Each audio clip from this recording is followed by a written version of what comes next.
realmente yo estaba pensando, nada en la vida es realmente bueno ni realmente malo, ¿no? Por lo menos hay que intentar verlo de esta manera.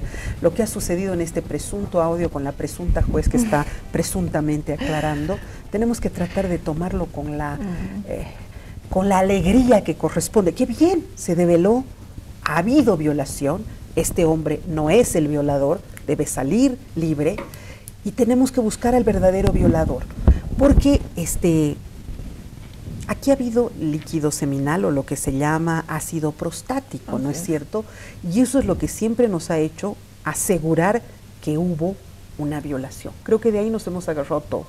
La prensa es responsable. Hay periodistas serias que hacen periodismo investigativo, cosa que ya no existe casi en nuestro país, ¿no es cierto? Pero sí existe y pareciera que al final son ellos los que terminan dando las pruebas. Efectivamente, más allá de espectacularizar las noticias, que muchas veces los medios de comunicación eso es lo que hacen, porque este tipo de noticias vende, claro, o sea, genera audiencia, genera atención. En este momento tenemos un gran rating, te garantizo, Verónica, pero eso tiene que estar respaldado con responsabilidad. Correcto. Eso es bien importante, esas son las premisas del periodismo. En este sentido, yo no te digo, esto hace de que los periodistas se preocupen un poco más para investigar, para hablar como la doctora, entrevistar a personas exactas y puedan encontrar, coadyuvar a la justicia, porque la televisión no es un tribunal audiovisual. Acá no podemos juzgar ni condenar a nadie, solamente podemos coadyuvar para encontrar alternativas y soluciones. Ese es el trabajo de la prensa, es un trabajo de servicio. Sandro, sí, tienes toda la razón y por eso es que te he invitado. Yo he estado leyendo redes sociales y ¿sabes qué dice? Por culpa de estos periodistas escandalosos, pues, que la gente al final, pobrecitos, terminan inventando pruebas para darles gusto a los periodistas que han sacado eso. ¿Cómo quedamos? ¿Te das cuenta? O sea, nosotros somos los escandalosos y por culpa nuestra es que al final hasta se inventan pruebas para tranquilizarnos a nosotros y nosotros a la población. Pero esto tiene pues un correlato, o sea, siempre se va a buscar censurar a la prensa, los poderosos van a censurar a la prensa, van a crear una ley contra la mentira, ¿no es cierto? Ahora se está manejando todo esto, entonces precisamente... A nosotros, ¿no? Y claro, a los jueces nada. A los jueces nada, ¿no es cierto?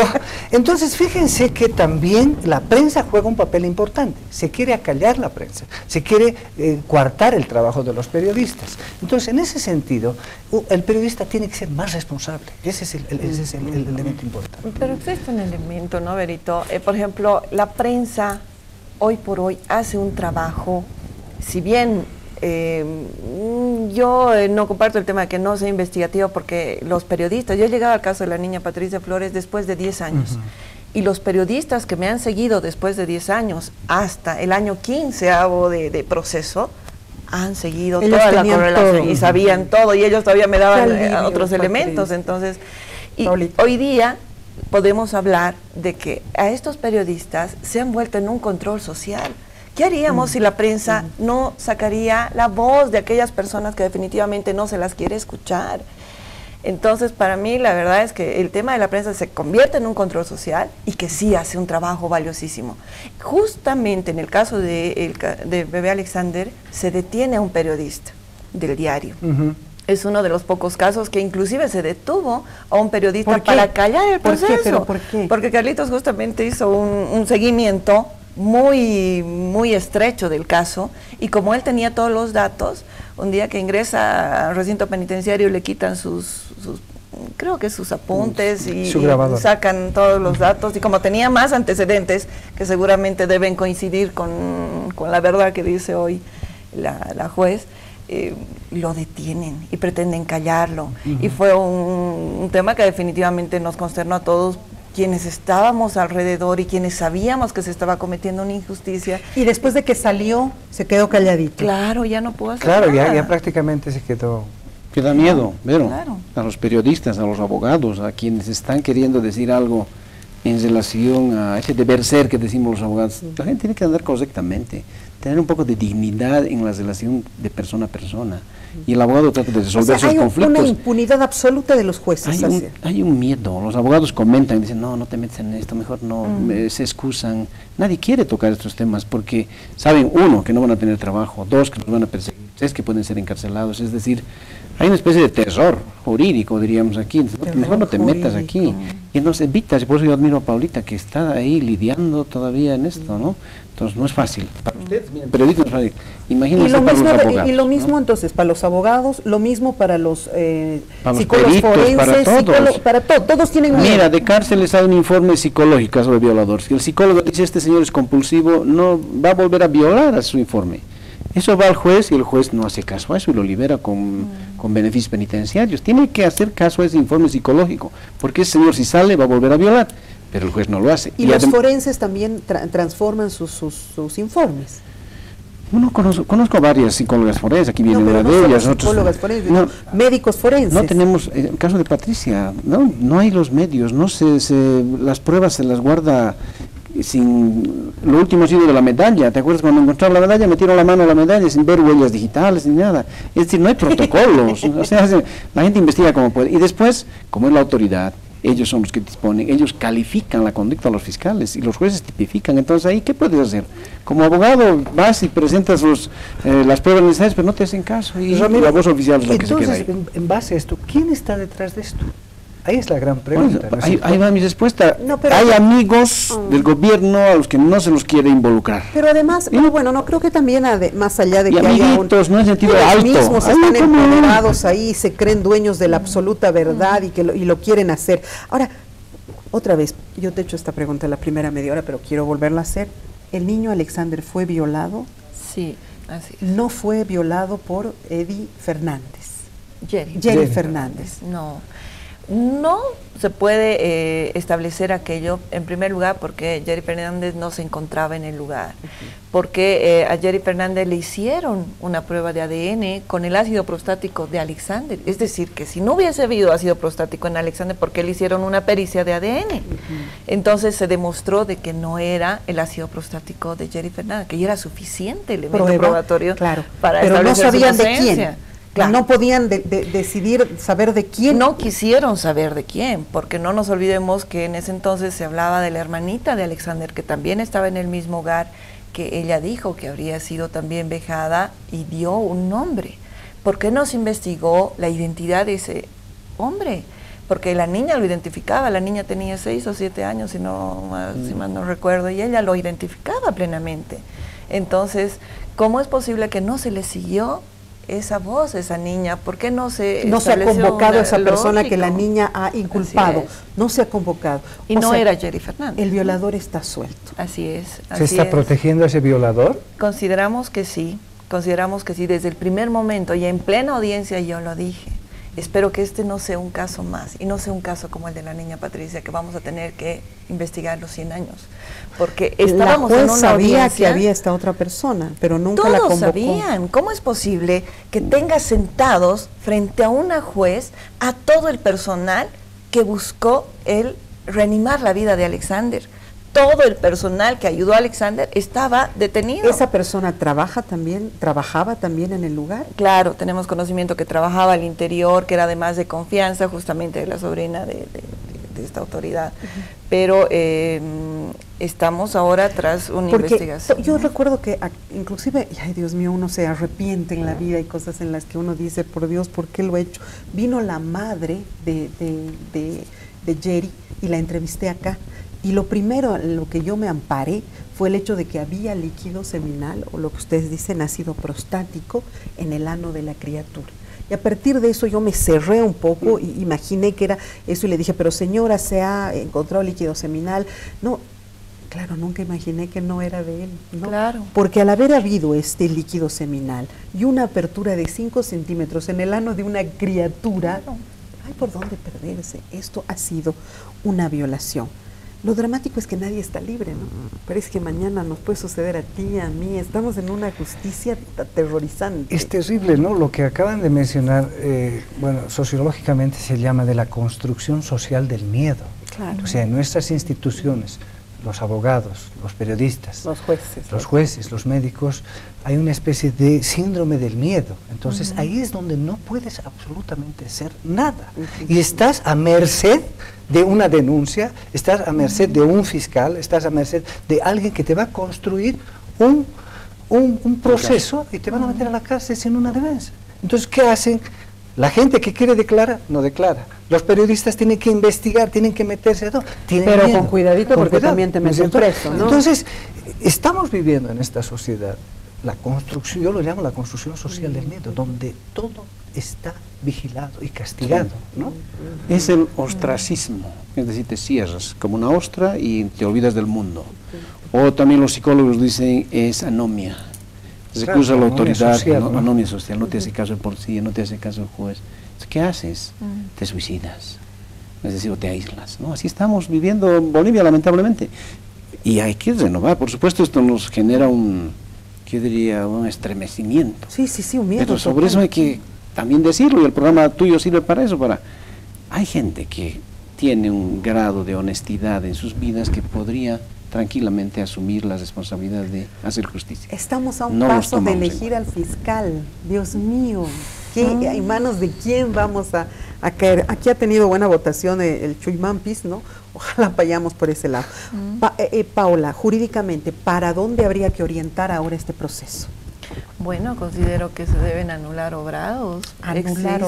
Existe la instancia. Pero a ver, un ratito. Primero, la presunta juez, con su presunto audio, va a decir que ella no es. No importa. Se ha generado la duda razonable para establecer de que una persona ante semejante declaración, que puede que sea real, que puede que no. ¿Has escuchado la media hora entera? Claro. Es impresionante, pero... El ministro de Justicia, pero también se ha pronunciado, ha indicado de que es importante de que se establezca la legitimidad o la validez de las grabaciones. En ese sentido, el médico podría salir en defensa libre, ¿no es cierto? Pero ahora, ¿y cómo se hace eso? Pues ¿cómo se va a determinar eso? Hay peritos, ¿no es cierto? Pero una pregunta yo quisiera hacerte.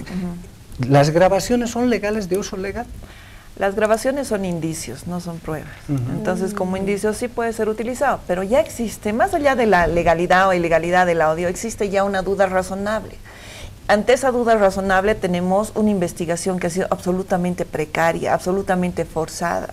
Entonces, ahora a Jerry Fernández se lo ha condenado, ya lo han sentenciado a que se quede 20 años al interior de un recinto penitenciario como el peor violador, destruyendo su vida, su profesionalidad y todo cuanto tiene. Su madre ya está en las calles otra vez, ¿no es cierto? Pero más allá de aquello, si tiene la instancia de apelación, y en esta apelación demostrar que todos estos elementos, acompañando como indicio el audio, claro que va a demostrar que esto se podría revertir. El abogado defensor ya habló, ya hizo ayer una referencia, ya ha estado en medios de comunicación, también esperamos tenerlo acá. Tenemos el material, por favor, adelante.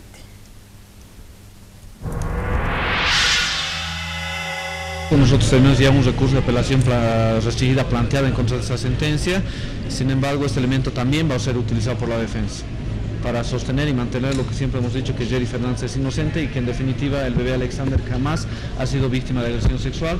Y lo que hoy estamos viendo y hemos conocido a través de ustedes y gracias a los medios de prensa es que evidentemente la justicia en Bolivia está completamente manoseada y pisoteada, ya que existen miembros de la Administración de Justicia, como es el Tribunal Décimo de Sentencia, que a sabiendas de la inocencia del doctor Jerry Fernández lo han sentenciado a 20 años de presidio, y es más, el Ministerio Público, no conforme con esta sentencia, apela y pide una sentencia condenatoria de 30 años cuando ellos mismos saben que el doctor Jerry Fernández es inocente. No, la apelación ya la hemos presentado hace 4 meses, pero lamentablemente, gracias al Tribunal Décimo de Sentencia, hasta ahora esta apelación no es de conocimiento del superior en grado, ya que hace una semana recién nos han notificado con la apelación del Ministerio Público, donde piden los 30 años de presidio para Jerry. De que se han vulnerado derechos y garantías, definitivamente. Sin embargo, nosotros, respetuosos de la Administración de Justicia en Bolivia, vamos a esperar a que se completen, se agoten todas las instancias dentro de lo que es la Administración de Justicia acá en nuestro país, y si en caso de que sigamos con este tipo de aberraciones, sí, obviamente vamos a acudir a instancias internacionales. Definitivamente tenemos pendiente una apelación restringida, luego tenemos incluso un recurso de casación, y después de ello, si seguimos en esta empantanada situación de no tener administración de justicia en Bolivia, obviamente tenemos que acudir a las instancias internacionales. En este momento no te olvides de que ya tenemos una sentencia en primera instancia. Prueba como tal, no. Sin embargo, ya vamos a ver la forma de que nosotros de utilizar, porque es un elemento de que nosotros también podemos manejar de otra forma. Uno es ese audio que tenemos y todo lo que ustedes han publicado, y dos, los elementos de prueba que nosotros hemos podido llegar a acumular en todo este tiempo, que hacen ver precisamente lo que te he dicho siempre, ¿no? De que no hay violación ni mucho menos la participación de Jerry Fernández. Ramiro. Caso, yo conozco casos. Quiero preguntarte algo, perdón. Casos. Dime, que la persona que ha entregado el audio, no sé quién, creo que es una mujer, porque repite varias veces en el audio, vos que eres el único hombre aquí y estas dos mujeres, y repite que hay varias mujeres y un solo varón. Me parece a mí que es una mujer la que ha grabado todo. Esta persona que ha entregado el audio, ¿puede ser procesada por la juez? Yo creo que no. Además no se va a determinar la porque ella sabe perfectamente con quién ella estaba en estado inconveniente. No importa, pero sabe con quién ha bebido. Podrá iniciar. Ella puede decir, ya sé quién ha sido. No ha sido mi marido, no ha sido mi prima, ha sido esta que estaba de visita. ¿La puede procesar? Yo creo que sí, podría iniciarle un proceso, pero no va a tener ya la posibilidad de hacer esto, porque la condena social ya ha llegado a estos niveles, ¿no? Y más bien tendríamos que ir en el tema metodológico muy bien que ha sucedido esto, eso se llama observación participante en los periodistas, meter un grabador, y yo felicito, y deberían meter grabadoras a todos los juzgados, a todas las instancias, en los bares incluso poner las grabadoras, porque el que nada teme, y no tenemos que estar en esas condiciones inconvenientes para decir las verdades. Me alegra que haya sucedido esto, ojalá puedan salir más audios, la gente pueda animarse, porque si transparentamos de alguna manera. Si la persona que ha grabado va y declara que ha sido ella la que ha grabado y lo ha hecho a la señora juez, ¿eso vale? ¿Se certifica? Por decirte, de repente es una amiga de Jerry o de Gary. ¿Ese testimonio puede ser? Claro que es válido, pero en este caso va a ser una pericia científica que debe determinar los decibeles de la voz y el timbre de voz y todo, que solamente una certificación científica. Claro. Que bueno, pues ya pues, pero ¿quién las hace las certificaciones científicas? Dime. Pero bueno, ahora tendría que hacer el ITCUP, ¿no? Correspondería al ITCUP hacer una correcta valoración, porque esto inclusive podría llegar hasta... Es el Instituto de Investigaciones Policiales. Tiene un laboratorio muy especializado y sí, podría ser esta instancia la que genere, pero solamente con un elemento así de objetivo científico va a poder determinar, pero esto no va a demorar. Entonces tendrían que acelerar justamente esta valoración. Lo más importante quizá es que se ha destapado gracias a esta grabación. Exacto. Sea bien o sea mal, yo tengo una pequeña hipótesis también de que esto puede ser utilizado más adelante por cuestiones políticas, por las elecciones o la candidatura de algún fiscal, por un lado. Por otro lado, lo más importante yo creo que ahora es nuevamente retomar la apelación del médico, porque digamos, como tú bien lo dijiste, esas son, si bien permiten saber quiénes son los involucrados, no revisten de prueba. Correcto. Pero necesariamente se tiene que retomar la apelación para que el médico salga libre. O sea, hacer justicia en este país. Exacto.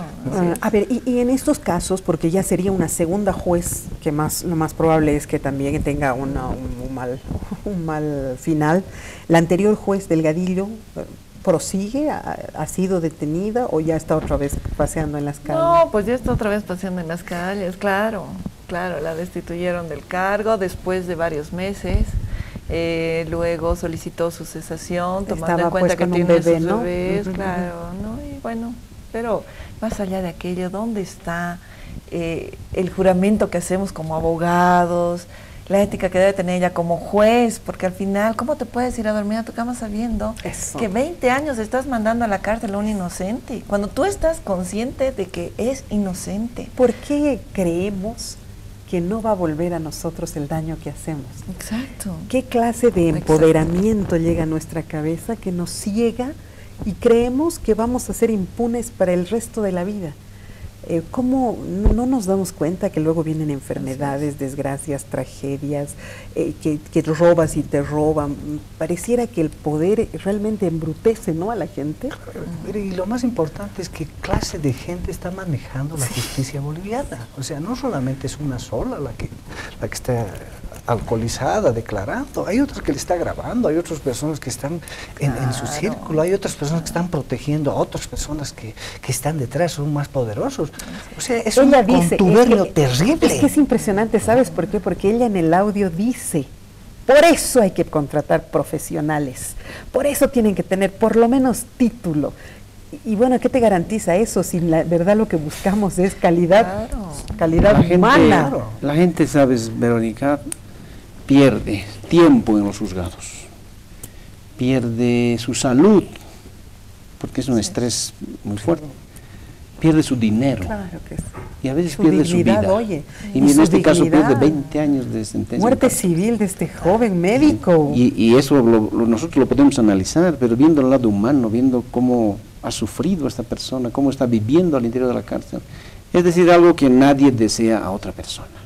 Y si estás en la potestad de poder definir la vida de una persona a través de sentenciar a alguien o de calificar una conducta, bueno, pues tienes que pensarlo 2 o 3 veces y tener la certeza de que esa persona puede estar. Y mira, tanta gente detenida preventiva en cárceles, y la mayor parte, estoy seguro, son inocentes. Y mira la estadística, asesinos, violadores, tienen detención domiciliaria sin escolta en sus casas. Los jueces les dan detención domiciliaria sin escolta, pero a otros que no tienen recursos están en las cárceles. Esas diferencias. Y es lo mismo como lo que estamos viendo. Algunos que son nuestros amigos o que dan recursos, los tenemos muy bien protegidos, ¿no? Y los que no tienen dinero, sigue la pobreza mostrándose en cárceles, y la influencia política, y esta desgracia, digamos, de tener copada, diríamos, por gente que no es idónea y que le gusta ese dinero a la alcantarilla. Lamentablemente estamos en eso, y pero tenemos que sacudirnos, y tenemos que cambiar. Ustedes esto, ¿no? hablaban hace un momento en la pausa, y yo les voy a lanzar la pregunta, aunque sé cuál es la respuesta. ¿Hay violaciones en los centros de acogida de niños, Paola? Los niños, nuestros niños que además tienen la desgracia de haber sido abandonados por sus padres, perder a su familia, crecer en la orfandad, además son violados. Verónica, existe un dato alarmante que estoy esperando justamente este informe, porque se ha conocido y se ha develado ante un juzgado de la niñez que en un albergue de la niñez, que en su momento me reservo en este momento el lugar, sí sí se encuentran niños violados, y no uno. Pero se encuentran todos los niños que estaban al interior, todos. Niños y niñas. Sí. Entonces, el forense que ha ido a hacer esta valoración ya tiene un informe, pero esperemos que esto no lo sigan callando, porque ahí tendríamos al verdadero autor del caso de Alexander. Tal vez, sí. Que hoy día se pone en duda, se pone en tela de juicio que si fue o no fue violación. Claro que fue violación, tienen ahí las fotografías, están en el cuaderno de investigaciones. Se tiene un dato que es valiosísimo, el de la doctora Mora, que hoy día se pretende satanizar. Se tienen todos los elementos que han demostrado que Alexander sí fue violado. Un hermoso bebé de 8 meses que ya se paraba sobre su cuna. Con arnés, dicen, ¿no? Claro, y que dice que ya cantaba, ya todo. Además que el cuerpito no era un niño grueso, era un niño lleno de vida. ¿Cómo es posible que ocurran hechos como estos, que hoy día pretendan callar, culpando, destruyéndole la vida a tantos profesionales, Porque Verónica? Acá en el presunto audio de la presunta juez, dice claramente, él ya tenía úlceras en la barriguita. Él ha mamado desde que estaba en el vientre de la madre alcohol. Entonces, y que claro, más o menos que como le hubiera reventado una de las úlceras y él estaba botando. Claro, tratan de demostrar. También dice, perdón, la presunta juez, que en el presunto audio, que, ya me olvidé, pero era algo relacionado a que esto del líquido seminal y el ácido prostático han sido pruebas armadas. Eso dice en el audio ella. Realmente han tratado de elevar otro tipo de conjeturas en un caso tan importante que ameritaba una investigación tan profesional. ¿Cómo puede ser que el médico, el especialista en reanimación, porque este médico se especializó en México para reanimaciones, jamás había fallecido un niño en su turno, y llega Alexander esa mañana cuando él ya le faltaban 15 minutos para terminar su turno? Pero como lo ve Alexander, él dice, yo lo recibí. Cuando lo destapo estaba heladito y estaba mojado, ¿no? La frazadita que lo traía estaba mojada. Lo único que vinieron a hacer al hospital es que se certifique la defunción ya muerto, y que ¿no? se vaya. Pero como él era especialista, entonces empieza a reanimarlo. Ese fue el delito de ese médico, que estuvo también detenido, que le destruyeron la vida, su profesionalidad y todo. ¿De qué sirvió el que este médico lo reanime? Lo reanima, pide ambulancia, luego dijeron que todos los que habían subido a la ambulancia, que eran 5, incluyéndolo al chofer, que eran los 5 que lo habían violado al niño. Llegan al hospital Juan 23, en el hospital Juan 23 lo reaniman ya con aparatos porque no había terapia intensiva en el hospital del niño. Llegan al Juan 23 por ayuda, por un tema de humanidad. O sea, ¿todavía el niño estaba vivo? Claro, entonces él vive pues hasta en la tarde, y como a las 4 de la tarde ya ven que Alexander, como le empezó a funcionar su estomaguito, expulsa un tapón de algodón tremendo, lleno de sangre, y es en ese elemento que se basan las enfermeras para llamar al IDIF, y es por eso que llega la doctora Ángela Mora y certifica que hubo una presunta violación. Sí, ¿sabes qué tenemos, Verónica? Estas reuniones que tenemos entre nosotros, tendríamos que lanzar una campaña, Sí. un plan quinquenal, por decir, para protección a los niños. Sí. Y la gente que nos ve, los voluntarios que nos ven, que se animen a organizarse y empiezan a generar un ideal, diríamos, de protección de estos hogares. Cuando la gente rumorea en todos estos lugares donde hay niños, donde hay personas con discapacidad incluso, en cárceles, yo que ya comento eso, las violaciones son frecuentes. A niños. A niños y ancianos en cárceles. Imagínate. Es algo que no le estamos dando la importancia.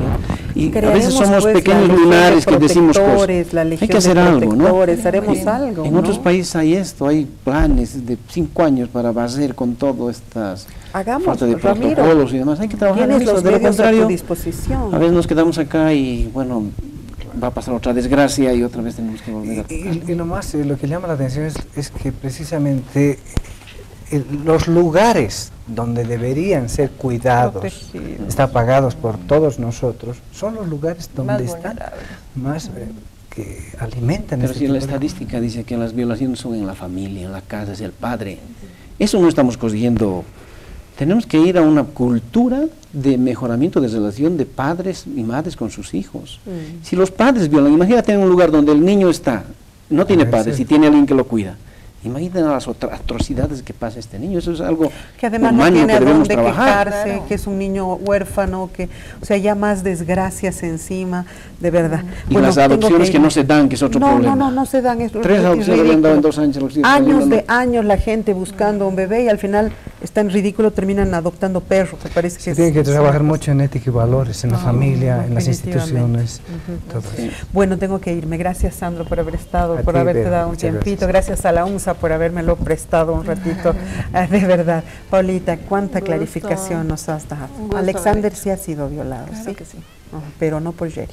No por Jerry. Gracias, Paulita. Hasta la certificado, próxima. Mil gracias. Gracias a ti. Gracias. Ramiro, querido, muchas gracias. Haremos ese trabajo, de verdad, legión de protección para estos niños. Sí, yo me animo. Sí, ya aquí con todo el equipo para trabajar contigo, ¿sí?